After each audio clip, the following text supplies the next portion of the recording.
Buenas tardes, bienvenidos a una nueva entrevista en vivo de Red 43. Estamos, como siempre te digo, en vivo para todo el mundo a través de nuestras distintas plataformas, nuestra página www.red43.com.ar, nuestro canal de YouTube Red 43 Canal Online y obviamente nuestras redes sociales en Facebook y Twitter. Hoy tenemos el honor de tener a el doctor Eduardo Barcesat en nuestros estudios, quien va a estar disertando por 2 días en la ciudad de Esquel, una actividad organizada por el Instituto Futaleufú, de la cual estuvimos hablando también durante la semana pasada. Estuvo presente el señor Ricardo Bestén hablando al respecto, también estuvimos cubriendo una importante conferencia de prensa. Vamos a saludarlo y consultarle también de qué se trata ambas actividades que se van a realizar en el día de hoy y en el día de mañana en el Centro Cultural Esquel Melipal. Eduardo, bienvenido, muy buenas tardes, un placer. Muchas gracias, un gusto estar con ustedes. Bueno, bienvenido ante todo y recién hablábamos fuera de cámara sobre esta importante disertación que se va a realizar en principio en la jornada de hoy en el Centro Cultural Esquel Melipal. Mañana habrá otra, pero vamos a detallar de qué se trata específicamente la de hoy. Bueno, la de hoy se trata del tema de los recursos y riquezas naturales, la tutela jurídica de esos recursos y riquezas naturales, que es un tema que por supuesto debiera preocupar mucho acá en la zona frente a una creciente extranjerización. Y hay dos aspectos que analizar. El primero, más importante, es el de la normativa internacional que refiere a esta tutela de recursos y riquezas naturales. Quizás no ha pasado muy advertido para todo el pueblo de la nación que la incorporación de los tratados internacionales de derechos humanos, más específicamente los pactos internacionales de Naciones Unidas, que son las dos normas de mayor jerarquía del derecho internacional de los derechos humanos y que comprenden al G193, es decir, todas las naciones que componen esta organización. Hay una cosa que le debe llamar la atención a quien los lea. Los dos pactos, el de derechos civiles y políticos, derechos económicos, sociales y culturales, comienzan con la misma cláusula.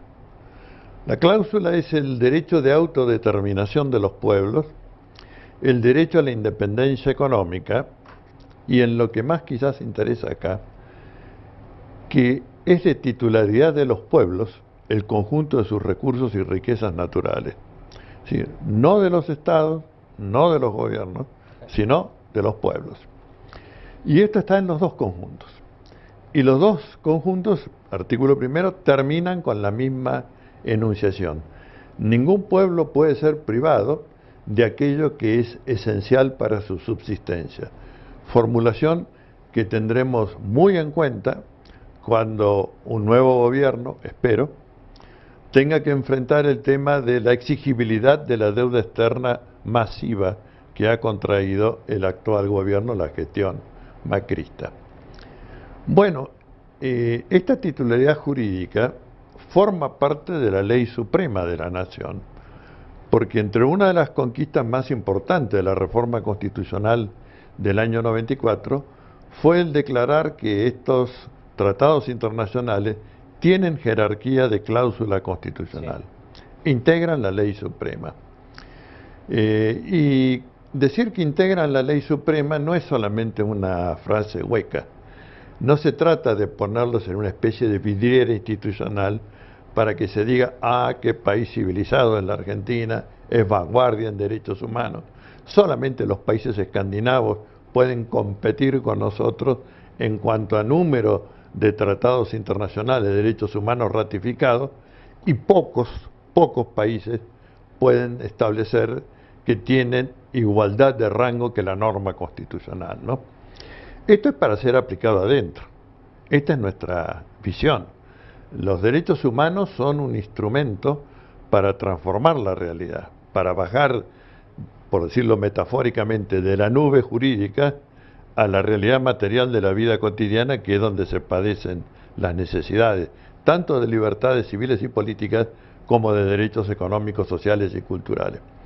Ahora bien, lamentablemente, la normativa interna del Estado, la que aplican los jueces, para decirlo claramente, Código Civil y Comercial actual, no tiene una letra que refiera a esta cláusula constitucional.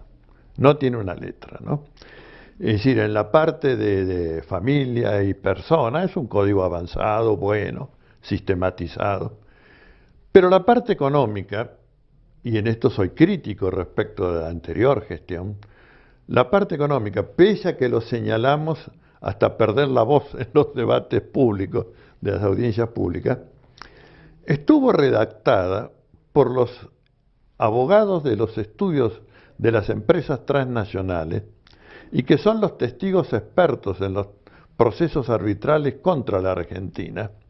Es decir, se dejó en manos de ellos redactar la parte económica del régimen económico. Y si bien logramos rasguñar algún tema para sacar al Estado de la preeminencia del capital sobre el interés y el bienestar general de la nación, lo cierto que es ínfimo frente a lo que ha quedado establecido como Código Civil y Comercial, que es la ley que aplican los jueces todos los días, ¿no? Los jueces no aplican la Constitución y mucho menos los tratados internacionales de derechos humanos. Muy pocos pronunciamientos hay en que se haga una invocación de los tratados, ¿no? Es decir, nos falta cultura jurídica para que esos tratados sean realmente aplicados. Ahora bien, son de titularidad de los pueblos.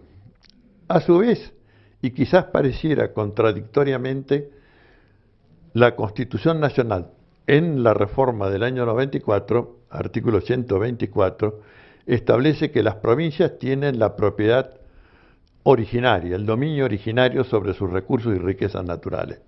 Yo creo que hay que conciliar esto diciendo el dominio originario sí del pueblo de la provincia, para que quede en armonía con las previsiones de los tratados internacionales. Ahora bien, debemos preguntarnos, ¿cómo ejerce ese dominio, esa titularidad jurídica los pueblos? ¿Cómo lo ejercen? No hay nada previsto, no hay nada previsto. Se concesionan, se entregan, se venden hasta laderas de lagos, lagos también. Bueno, es decir, hay una contradicción insoluble entre marco jurídico y dominio fáctico. ¿Por qué? Porque sigue prevaleciendo el derecho de propiedad privada frente a la propiedad pública. Esta es la única respuesta. Y creo que es la tarea de los juristas de este siglo hacer prevalecer la propiedad pública, la que corresponde a todos, que va a poner en situación de igualdad en las condiciones de existencia social, hacerla prevalecer por sobre la propiedad privada, que es el interés individual, egoísta, a veces diría incontrolable como lo muestra esta Patagonia, léase Benetton, léase los Lewis, donde todo les es poco, ¿no? Y desalojan incluso a los pueblos originarios, los victimizan, los convierten en enemigos, imaginario por supuesto. Yo no puedo menos que denostar la actitud del Ministerio de Seguridad, amparado en políticas del Poder Ejecutivo, de decir, miren las armas de guerra y mostrar los instrumentos de labranza, ¿no? Esto me parece de una animalidad incomprensible. Tengo que decirle a la audiencia que la sesión plenaria más emotiva de la Convención Constituyente del año 1994 fue el reconocimiento a los pueblos originarios. Es decir, fue no solamente por aclamación, de pie por aclamación, las gradas integradas por los representantes de los pueblos con las manos alzadas al cielo, fue una cosa muy emotiva, digamos, lágrimas en los ojos de todo el mundo. Era una cosa muy sentida esa reparación histórica. Y ahí habla de la propiedad en común de sus tierras ancestrales o de las que necesiten para su desarrollo. Esa cláusula generosa, bien intencionada, que costó, no fue fácil, costó. ¿No? Para los juristas de viejo cuño preguntaban, ¿y qué forma de propiedad es la propiedad en común si el Código Civil no la tiene? A lo cual le contestamos con alguna ironía no exenta de sarcasmo, decirle, bueno, primero los jodimos con la religión, ahora los queremos joder con el derecho. Bueno, dejémonos de bromar. Es decir, ellos tienen su concepción, lo que se trata es de reconocer que esa concepción distinta es la que nosotros respetamos, porque esa es la esencia de los derechos humanos, reconocer en el otro lo mismo que pretendo para mí.